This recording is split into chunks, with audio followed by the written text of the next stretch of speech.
And if we look from Old Testament prophets, we see Ezekiel describing visions. He says the heavens open and he sees visions of God. Whirlwind comes out of the north. And what does he see? He sees these four living creatures, face of a man, face of a lion, face of an ox, face of an eagle. So there it is. There's your 4 seasons of the great year. He describes wheels within wheels, perceiving wheels within wheels. And these are the cosmic cycles. And their work was, as it were, a wheel in the middle of a wheel. And then if we turn to the New Testament, in Greek, we see St. John the Divine having his vision. And let's see, we'll just jump ahead here because we got a lot to cover. In the midst of the throne, round about the throne, were 4 beasts. The first like a lion, second a calf, the third a man, the fourth is a flying eagle. This is how they could symbolize this model of time, this model of the great year into these visions. Of course, what I'm saying is that behind the measure of time and the measure of space is an archetypal reality where these fundamental relationships are presented through in a level that's beyond time or space.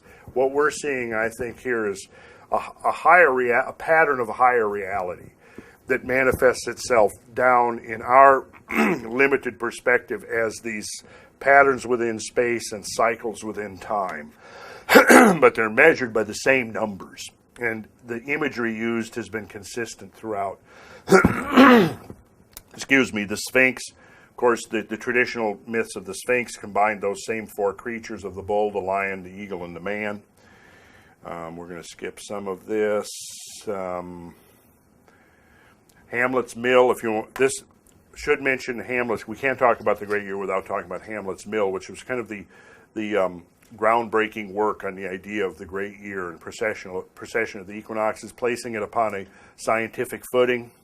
And as they say here early in their great tome, the task then was to discover from the remote past an utterly lost science linked to an equally lost culture, one in which anthropologists have seen only illiterate primitive man. The Greeks still had the old idea, but they asked themselves questions about it. What moved was the sky, but questions about the sky posed abstruse problems. The greatest one was, of course, the slow motion of the tilt of the sky, which went through a great year of 26,000 years.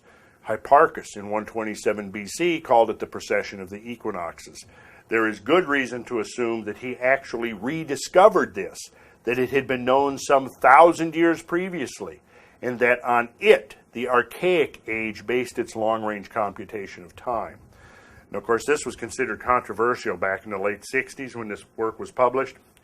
I now believe myself that the determination of the great year and the precessional cycle actually has its roots so deep that it goes way back into the former ice age, back deep into the Pleistocene somewhere. Oh, thank you, Linda. You know, Linda, there's an extra chair right here. Can you see back? I don't want you to miss anything. Okay. Thank you, Linda, for this. Okay. The equinoctial points, and therefore the solstitial ones too, do not remain forever where they should in order to make celestial goings-on easier to understand, namely at the same spot with respect to the sphere of fixed stars. Instead, they stubbornly move along the ecliptic in the opposite direction to the yearly course of the sun, that is, against the right sequence of the zodiacal signs. This phenomenon is called precession of the equinoxes, and it was conceived as causing the rise and cataclysmic fall of ages of the world. Now, this is where it ties into being something more than just a simple abstraction in the archaic mind, is because I believe that there actually is an earthly response to these changing cycles. And we do now, of course, know, based upon cutting-edge earth science, that catastrophe has been a major ongoing part of life on planet Earth since the record of life on Earth began. we've certainly come a long way in the last generation towards recognition of the fact that things change and can change catastrophically sometimes and on a global scale. When a lot of us were probably being educated in the 50s and 60s and 70s, the prevailing paradigm of earth change was that it was smooth and continuous and uniform, gradual, and anything that was proposed to be, catastrophic or short-lived was considered anathema and fringe science, and only nutcases like Velikovsky and others would propose this. Of course, we've come a long way since then in understanding that the history of the Earth can be profoundly catastrophic, where modern science, I don't think, has yet caught up with archaic sciences in the recognition that there's a periodicity to these changes.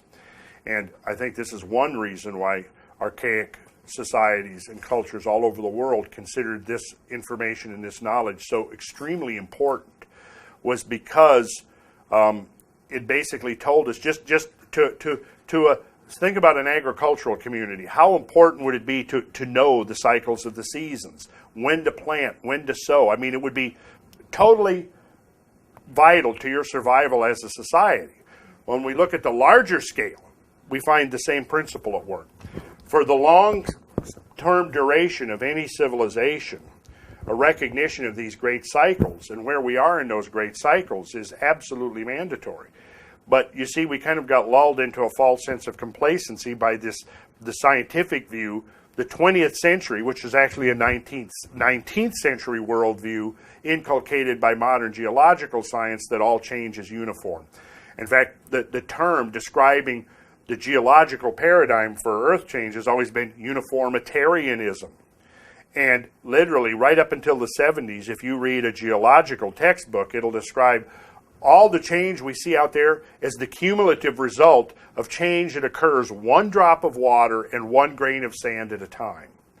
And that model of Earth change is completely obsolete. And yet, we go forward as if we, humans, were the only perturbing factor within the terrasphere. I call it the terrasphere to refer to the biosphere, the atmosphere, the hydrosphere, the lithosphere, all combined. Of course we're having an effect, but we are not having an effect within the perspective of the natural changes that have come down over the last few 100,000 or few million years. There have been transitions and changes and this is well documented now, and I have it in numerous of my programs, that far exceed anything we have yet managed to accomplish in terms of perturbing the environment. Again, not to say that we shouldn't walk lightly on the planet. We should.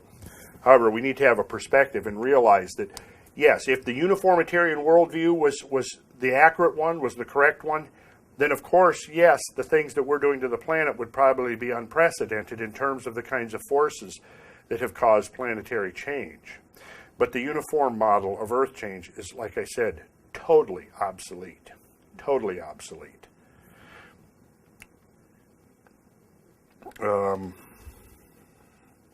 Let's proceed on. This is still from Hamlet's Mill, talking about the Nordic traditions of the twilight of the gods is understood as the world's end, yet there is unambiguous testimony to the contrary from the Voluspa and other chapters of the Edda. What actually comes to an end is a world, in the sense of a world age. The catastrophe cleans out the past, which is replaced by a new heaven and a new earth, and ruled by a new pole star. So when was the last great global catastrophe? When was the last global catastrophe? When, what? 5,000 years ago. How much? 5,000. When was the last great mass extinction in the zoological record? Who said, what did we hear? What did you say? The dinosaurs. Oh, well, the dinosaurs, yes. But the dinosaurs were 65 million years ago. Way back. We could count that